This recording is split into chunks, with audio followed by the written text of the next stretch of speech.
I kept moving through the narrow tunnel, letting the faint blue glow from the underground lake guide my steps.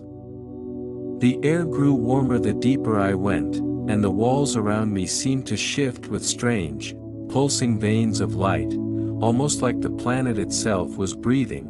My heart was still racing from the encounter with the mutated creatures. Their red eyes haunted me, but I forced myself forward. I couldn't stay in one place for too long. Not on this planet. After nearly an hour of slow, careful walking, the tunnel suddenly opened into an enormous chamber. What I saw made me stop in my tracks.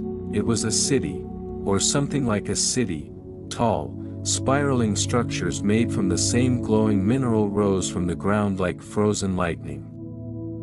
Bridges of stone twisted between them, and the air carried a low, harmonic hum, like a distant choir singing one endless note. I whispered to myself, This can't be real." For the first time since arriving on this planet, I wondered whether another intelligent species lived here, or if they once had. I walked toward one of the crystal towers. The surface was smooth, warm, and vibrated gently under my hand. Symbols, like runes, flickered across it when I touched it, reacting to my presence. They rearranged rapidly, shifting through shapes and colors until finally settling into a pattern that resembled a star map, and then the floor beneath me trembled. A deep rumbling came from the far side of the cavern. Dust rained down from the ceiling. I staggered back as the ground split open, revealing a mass of glowing, writhing tendrils. A creature emerged, different from the massive beast I saw earlier, but just as terrifying. It floated above the ground, its long, ribbon-like limbs drifting around it like smoke in the water, its single, luminous eye focused on me. My breathing turned shallow, my hand instinctively reached for my weapon, but the creature didn't attack. Instead, it let out a soft, melodic sound, almost like a whale call echoing underwater. The cavern responded immediately. The crystal towers lit up in waves, glowing brighter with each passing second. The entire chamber seemed to awaken. Suddenly, images flashed in my mind, visions not from me. I saw landscapes of this planet long before the creatures I encountered existed. Lush forests of blue leaves. Skies swirling with colors I had no names for. Beings of light walking on the surface. Cities alive with energy, then catastrophe, explosions of dark matter. Rifts opening in the sky. The beings of light scattering as monstrous, tentacled forms tore across the land. The vision ended, and I collapsed to my knees, gasping. The floating creature slowly descended, stopping just a few feet away. It reached out with one of its tendrils, not to harm me, but as if trying to communicate. Its single eye dimmed, then brightened rhythmically, forming a pattern, a code, a message, a warning. The great beast that chased me earlier wasn't alone. It was one of many, and something far worse was beneath the planet's surface. The creature emitted another soft sound, then pointed, a clear, deliberate gesture, toward a tunnel on the far side of the cavern. It wanted me to go there. It wanted me to leave before something awakened. I stood up slowly, clutching my gear, still trembling from the telepathic vision. "Thank you," I whispered, not knowing if it understood. The creature hovered back, watching me with its single glowing eye as I approached the tunnel. Every instinct told me the deeper I went, the more danger I would face. But staying here was even worse. As I stepped into the dark passage, the ground shook again, much stronger this time. A roar echoed through the cavern, one so powerful that the walls vibrated and dust exploded from the ceiling. The creature that had helped me let out a sharp cry and recoiled in fear. Whatever was awakening, it was something even the guardians of this planet dreaded, and I was heading straight toward it.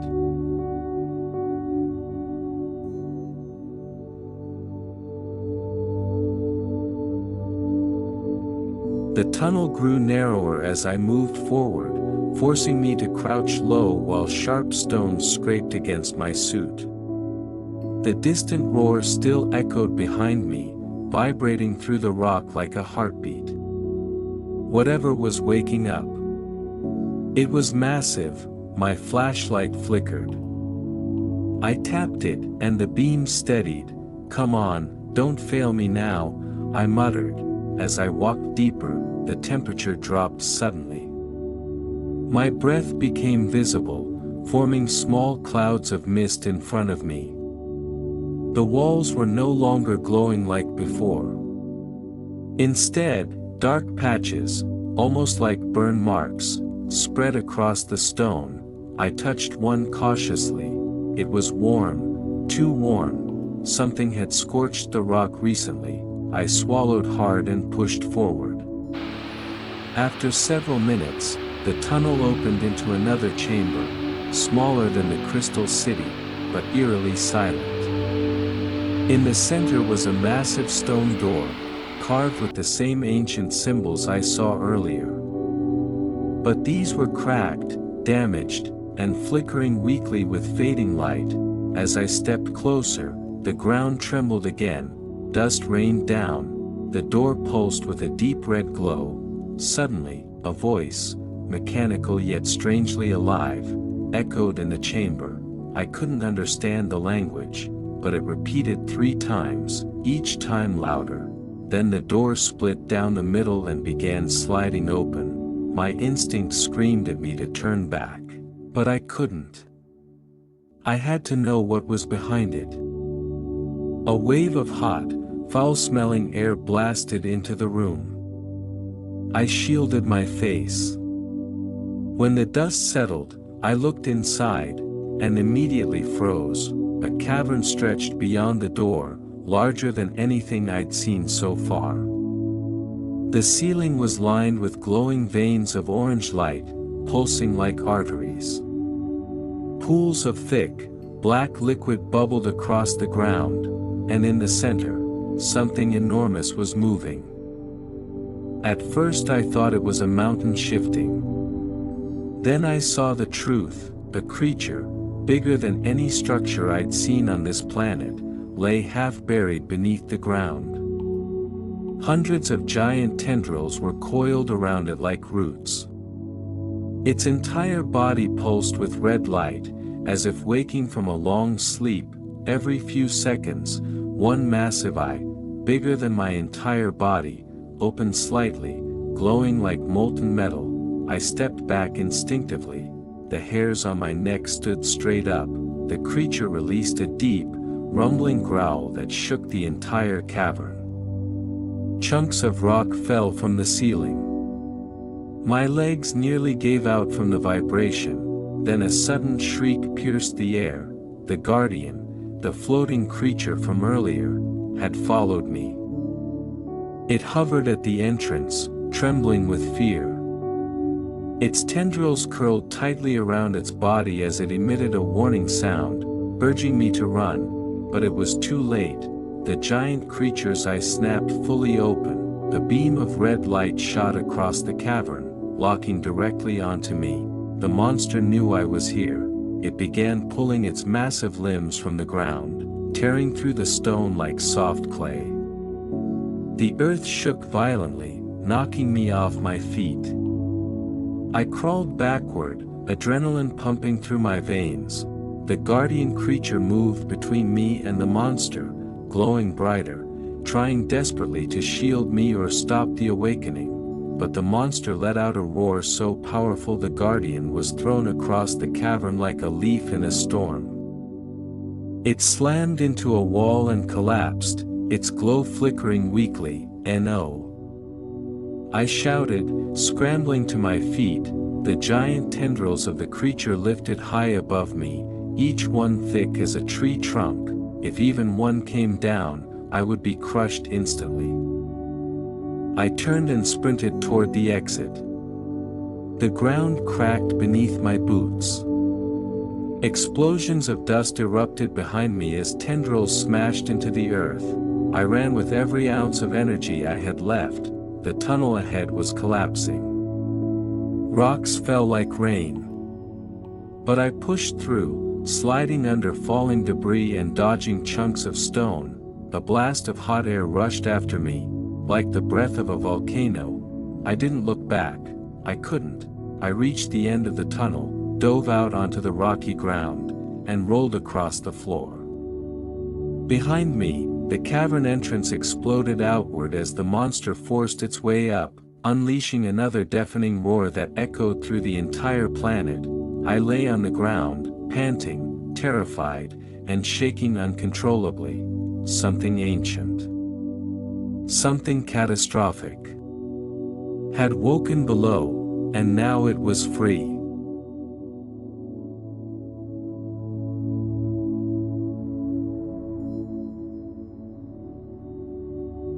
The ground continued to tremble long after I escaped the collapsing tunnel. Dust clouds spiraled upward as the colossal creature rose from beneath the surface. From my position on a small rocky plateau, I watched in horror as its enormous body finally emerged into the open air. Its shape was impossible, part beast, part machine, part nightmare, tendrils made of bone, metal, and flesh intertwined like tangled roots. Glowing red lines ran along its skin, pulsing like veins. Every step it took cracked the landscape, sending shockwaves through the earth. I whispered to myself, barely breathing, "That what are you?" The guardian creature, the one that guided me, floated weakly from the tunnel behind me. Its glow had dimmed, flickering like a dying candle. It let out soft, trembling sounds, almost like whimpers. Was it telling me to run? Warning me again, but I couldn't. Not yet. The giant creature let out another roar, shaking the sky. Birds, if they even were birds, burst from the distant forest and vanished into the clouds. The monster raised its massive head, scanning the horizon. Then it looked up. I followed its gaze. Above the atmosphere, tiny flashes of light blinked like distant stars. But they were moving. No, those were not stars. Those were ships, dozens of them. My heart dropped. Was this planet preparing for war? Or were those ships drawn here because something ancient had woken up? Before I could think further, the ground snapped beneath me. A deep crack tore across the plateau, forcing me to leap aside. The guardian creature rushed to me, wrapping one tendril gently around my arm, as if desperately urging me to follow. "All right. All right, I'm coming," I said, stumbling to my feet. It led me away from the rising monster, toward a series of rocky spires jutting into the sky. The trembling earth made running difficult. Dust stung my face. Every instinct told me I was outmatched, outnumbered, out of time. But I followed anyway. We reached a narrow ridge between two cliffs. Below us, rivers of glowing blue liquid, like the lake I drank from, were bursting from cracks, flowing violently across the landscape. The guardian pointed downward with one tendril. A massive circular structure was carved into the ground far below. It looked ancient, older even than the Crystal City. But as I watched, pieces of it began to rise and shift like gears turning for the first time in thousands of years. A ring, a portal, a machine, I didn't know which, but whatever it was waking up too. The guardian emitted sharp, urgent clicks. It wanted me to go down there. "What is that place?"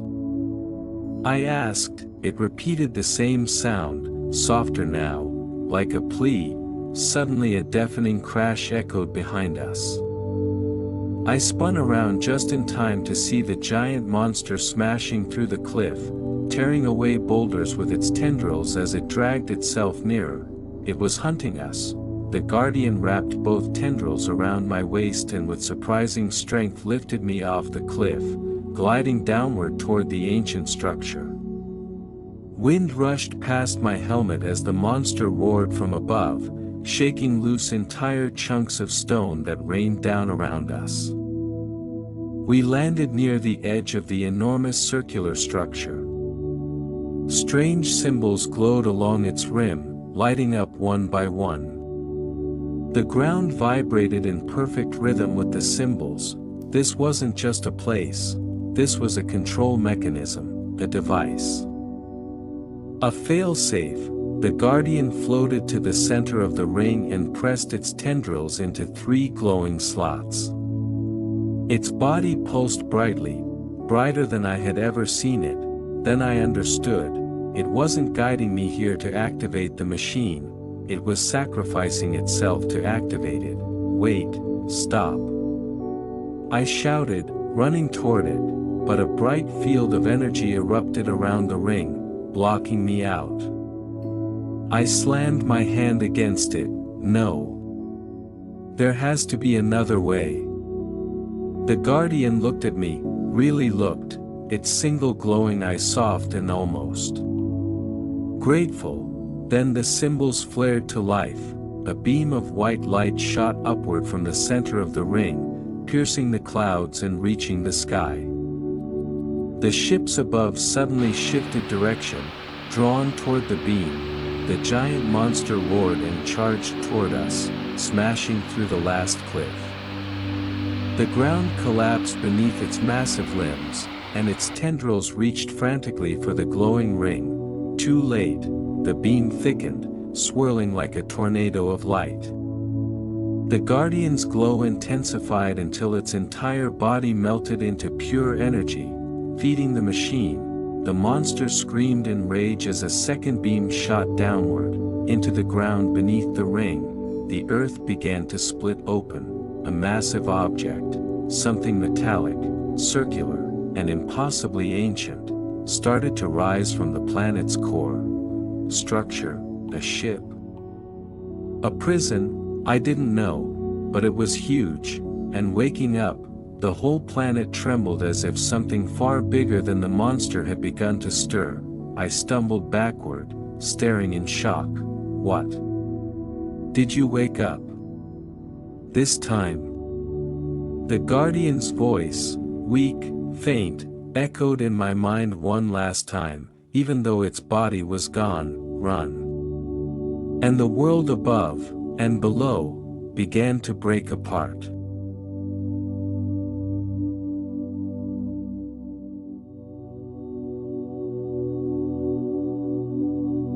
The entire ground shook violently as the gigantic structure continued rising from the planet's core. Dust storms spun into the air. The sky darkened. Lightning began tearing across the clouds. I struggled to stay on my feet. The circular platform where the guardian disappeared was now glowing so intensely that it was almost impossible to look at it directly. The enormous monster, towering above everything, roared with anger as the rising structure forced it backward. It slammed its tendrils into the ground, anchoring itself, refusing to let the machine awaken fully.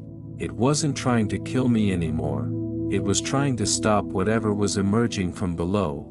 That realization sent a cold wave down my spine. If the monster feared what was coming, then it had to be something far worse. The structure continued to climb, layers of ancient metal unfolding like petals. Mechanical joints screeched. Rings of glowing energy aligned into place one by one. The planet's heartbeat, those vibrations I'd been feeling since I arrived, grew faster, louder, then everything stopped. Complete silence. The wind. The thunder. Even the monster froze, Tendrils raised mid-strike. The entire world held its breath. A deep, echoing hum rolled out from the structure as a massive circular gate lit up with bright blue symbols. A crack of light sliced across its surface like an eye opening, a portal, not small, not local, a galactic-scale gateway, and it was activating. Suddenly, a booming voice, not words, but pure meaning, echoed across the planet, shaking my mind. Containment failure. My blood ran cold. Was this machine built to imprison the monster, or something else entirely? Before I could gather my thoughts, the monster unleashed a horrifying scream and hurled itself toward the portal, tendrils lashing wildly. The ground shattered under its weight. I was thrown backward, tumbling across the rocky terrain until I slammed against a fallen stone pillar. The portal flared white, a shockwave erupted outward, the monster's body tore apart piece by piece, its tendrils disintegrating in streams of light. It howled in agony as the portal dragged it in, ripping apart matter itself. The sky was filled with spirals of energy. The ships above were sucked toward the beam like debris pulled into a star. I shielded my eyes. The world burned white, and everything went silent again. For a moment, I thought I had died, but then the light faded, the monster was gone, the portal dimmed, the ground steadied, the planet itself seemed to exhale, like a wound finally closing. I lay there, shaking, staring up at the sky. The ships had vanished. The beam was gone. The machine was quiet. It was over, or so I thought. Final chapter, the last message. Hours passed before I finally found the strength to stand. Smoke drifted across the barren landscape. The once vibrant forest was reduced to cracked earth and fallen stone. I walked back to the glowing ring, the place where the Guardian had sacrificed itself. The energy barrier was gone, the ring was cracked, its symbols flickering weakly like dying embers. In the very center, where the Guardian had stood, was a single shard of blue crystal, small, smooth, gently pulsing with light. I knelt and picked it up. Immediately, warmth spread across my palm. Then a voice, soft, familiar, echoed inside my thoughts. The Guardian, its final memory, its final message. Images flooded through my mind. Its people once ruled this planet. The monster was an ancient invader, sealed deep underground. The ships in the sky belonged to the monster's creators, returning to reclaim their weapon. The machine was a lock. The Guardian was its final key. And me, I was just in the wrong place at the wrong time. Or maybe the right place at the last moment. The message ended with a single thought, live. Tell them what happened here. The shard dimmed. Then went dark. I tightened my grip around it, feeling an ache in my chest. A faint glow suddenly shimmered on the horizon, my crashed ship. Its emergency beacon had activated during the chaos. If the portal disrupted the atmosphere, it might have restored some systems by accident. I climbed the ridge and saw a miracle, a small landing pod, one I thought destroyed, now blinked with a soft green light, a working distress signal. My heart leaped. I rushed toward it, climbed inside, and activated the transmitter. Static crackled at first. Then a faint signal broke through. This is Earth Deep Space Channel. Receiving unknown beacon. Identify yourself. My throat tightened. I pressed the button. This is Jean. Former NASA astronaut. I'm alive. I'm alive and I have something the world needs to hear. A long silence followed. Then, Jean, hold position. We're coming for you. I leaned back in the pod, tears filling my eyes, not from fear, but from overwhelming relief. As the stars slowly brightened overhead and the ruined landscape cooled, I whispered one final promise to the Guardian, to the planet, and to everything I witnessed: I will tell your story. And for the first time since my crash, I felt hope.